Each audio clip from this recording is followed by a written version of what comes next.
မြန်မာပြည်ဖော်တိုင်းသားညီကိုမောင်နှမများအကုန်လုံးမင်္ဂလာပါလို့ကျွန်တော်အနေနဲ့နှုတ်ခွန်းဆက်သလိုက်ပါတယ်ဒီနေ့မှာတော့မြန်မာအပြစ်ခတ်ရစေးတက်တန်းတိုးဖို့မလေးရှားကတိုက်တွန်းပြောဆိုလိုက်ပါတယ်ဆိုတဲ့သတင်းတကယ်တမ်းကျတော့အပြစ်ခတ်ရတာကနိုင်ငံတကာကကြားအောင်စာရွက်တွေပေါ်မှာရတာပဲဖြစ်ပါတယ်ဒါကလူတိုင်းသိနေတဲ့ကိစ္စတစ်ခုလေးဖြစ်ပါတယ်စစ်ကောင်စီက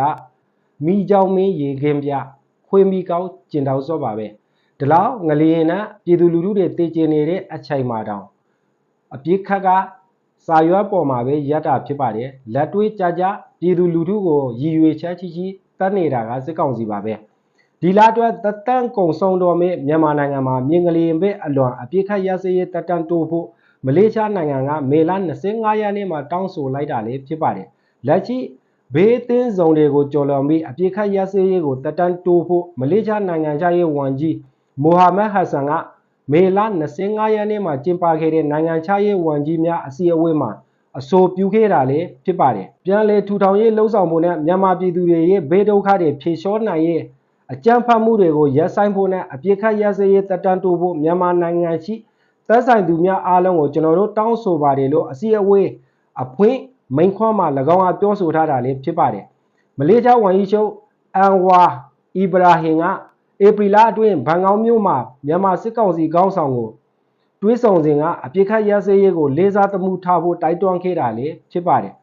မြန်မာစစ်တပ်ကအပြစ်ခတ်ရစေးရေးကြီးညာခဲလင်းကစားဘုံကြီးတိုက်ခိုက်မှုတွေဆက်လက်ပြီးတော့လှုံ့ဆော်နေခဲ့တာလို့ကူလာသမကလော်လက်သောပဋိပက္ခစောင့်ကြည့်ရေးအဖွဲ့များကပြောဆိုထားပါတယ်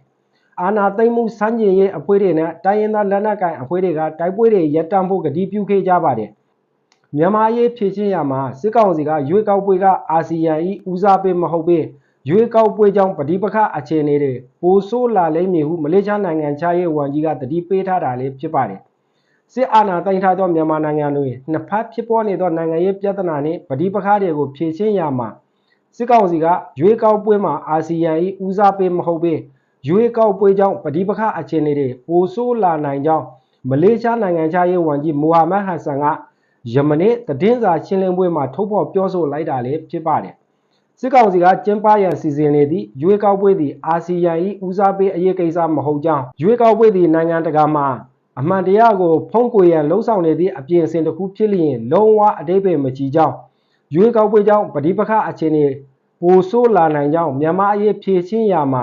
အာဆီယံဘုံသဘောတူညီချက်၅ချက်ကိုအပြည့်အဝအကောင့်ထဲပေါ်ရန်သာဖြစ်ကြောင်း၎င်းကထပ်မံပြောဆိုထားပါတယ်ရွေးကောက်ပွဲဟာအာဆီယံအတွက်ဦးစားပေးရေးမဟုတ်ပါဘူးဒါကတကယ်ပဲနိုင်ငံတကာရဲ့မျက်စိရှိမှဖုံးကွယ်ဖို့အတွက်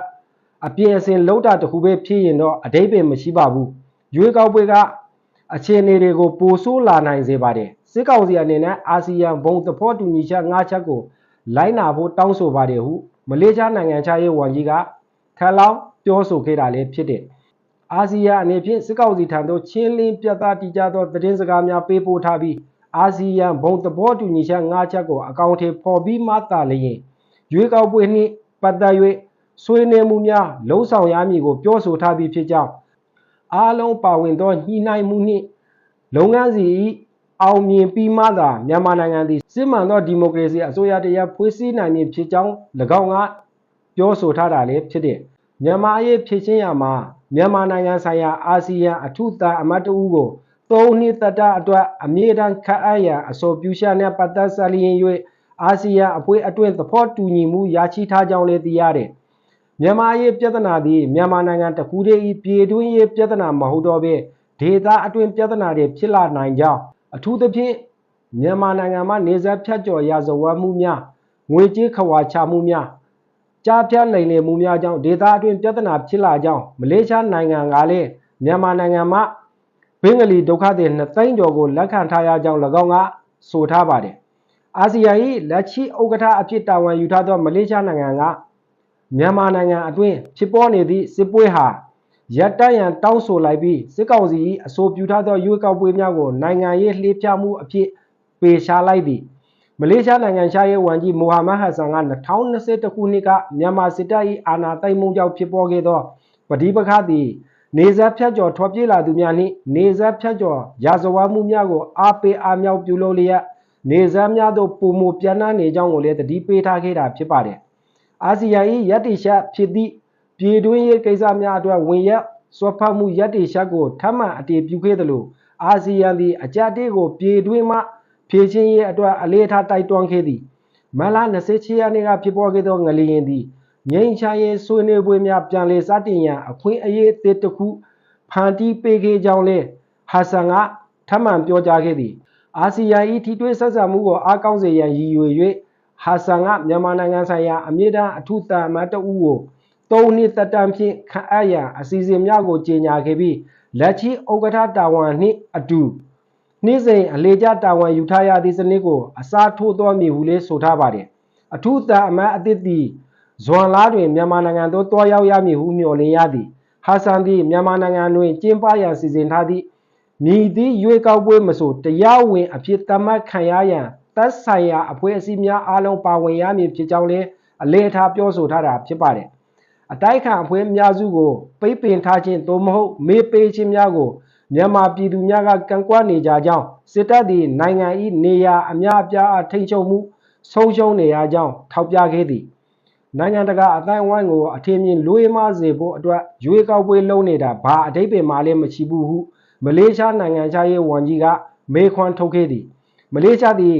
ဓာတ်ရိုက်ဆွေးနွေးမှုများအဆင်ပြေစေရန်စစ်ကောင်စီနှင့်အတိုက်အခံအဖွဲ့နှစ်ခုနှင့်